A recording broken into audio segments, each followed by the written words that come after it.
Hail and well met, weary travelers. This is Ganema again. We're doing another little ride and demo day. Today we are riding a 2020 Honda CB500X non-ABS. It's a middleweight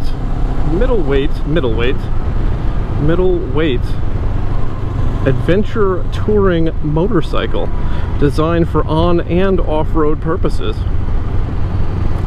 This bike is powered by a 500cc little Honda twin inline.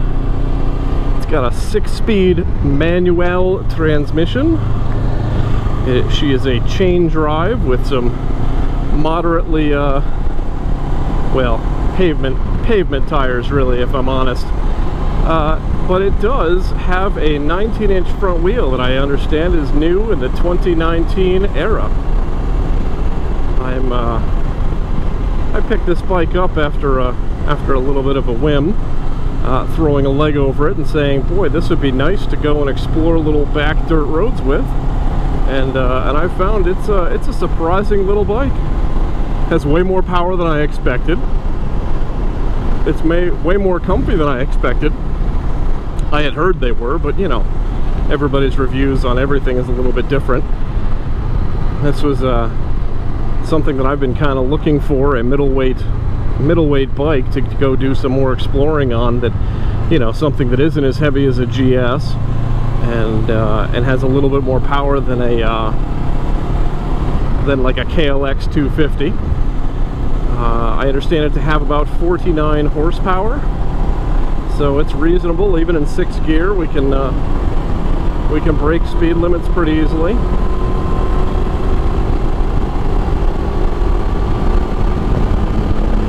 Surprisingly easy, if I'm honest.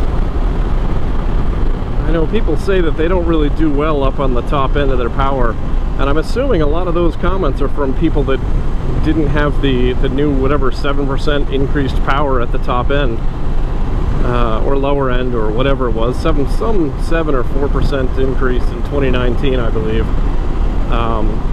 Because I'm surprised by how well a little 500cc bike will go. It, you know, it certainly likes the RPMs. And again, it doesn't get too busy. If you've ridden any little 250s, they get buzzy at top end. This one, I don't know, I haven't really brought her up to top end, but I'm told it'll do 119 miles an hour or 124 or something like that. Certainly not something I'm looking to do on this little platform, but for a little back road ripping around and exploring and things like that, it seems pretty fantastic. The little gauge cluster is quite impressive, for the price point especially. You know, to have a full digital dash like that, that's got instant miles per gallon, average miles per gallon, a clock, a trip odometer, you know, digital fuel tank. Speaking of fuel tank, this thing, I have not even filled it up yet, and I've got 212 miles on the tank, with 2 bars still left of the fuel. I think she's averaging around 70 miles per gallon, and it has a 4.6 gallon fuel tank. So this thing reasonably has an easy 200 mile range at all times. I don't even care if you're whooping on the thing, because if it's carrying my fat ass around this well and still doing 70 miles per gallon, I expect I'm probably at the peak of what most people would be doing. Although, you know, if you're doing the wheelies and the stuntings, who knows what it would actually be doing. But yeah, I'm very surprised and very happy with this little bike. It's done way more than I thought it would, and I'm honestly considering doing a serious off-road adventure on something like this. Maybe buying a second one, you know, and dragging a buddy along for the fun. Who knows? Maybe I can convince someone else to actually just buy their own. That would be even better. Definitely the suspension is a little soft for a true off-roader. There's another thing. I'm completely shocked by how much aftermarket support there are for these bikes. They definitely have a serious following, way more than I ever expected they would.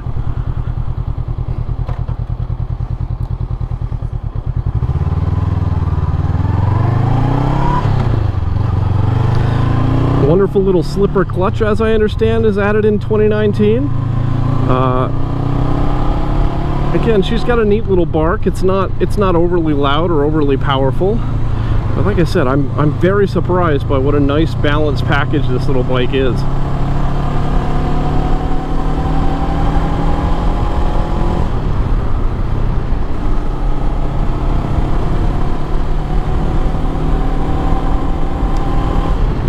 This is one of two new bikes I picked up a couple weeks ago, much to my wife's anger or rage. But sometimes you just gotta make that decision and make that purchase. You only live once. We don't have, tomorrow's never promised. So if you're not enjoying what you're doing and you're thinking that you're just going to save all this money and then retire later, and then what happens? What happens? You're one slip away from not. And that's one of those things you really gotta weigh on your mind. So there's one thing. I have a gripe. It's not really a gripe. It's a user error kind of problem. But if you can see, the horn and the turn signals, they're fucking bass-ackwards compared to every BMW I've ever ridden. And that's kind of annoying. So I constantly, when I go to reset my turn signals like I would on every other bike, not every, but they're in the wrong spot. They need to be flipped. That's just goofiness, and I'm not sure why the hell they did that. Why are we making the horn the prominent feature towards the actual rider's face? It's just stupid. But yeah, very cool little bike, very balanced, rides great. The seat is not the 2x4 that a little KLX 250 is. You could definitely do some more miles on it. Now, don't get me wrong, this is not a luxury liner that came with a BMW K1600 GTL, fine plush leather seating with heating and air conditioning. This is not that. This is still a small bike at a value entry point. But balance is fantastic. Fit and finish is damn fine. Again, for the price point, I have no negatives to say about this thing. It is definitely not perfect for off-road because standing doesn't really work for my 6'2" frame. I mean, I can do it, but it's a lot of bend here to be able to do it.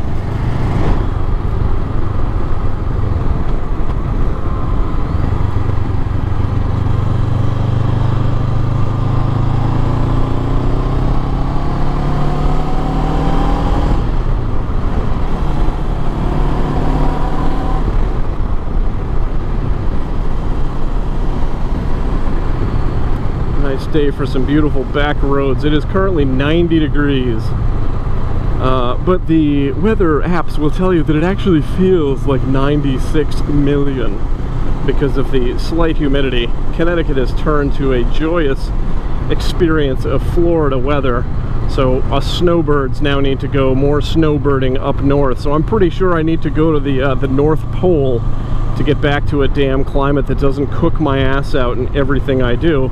But then there's more snow up there too. I don't know what the answer is.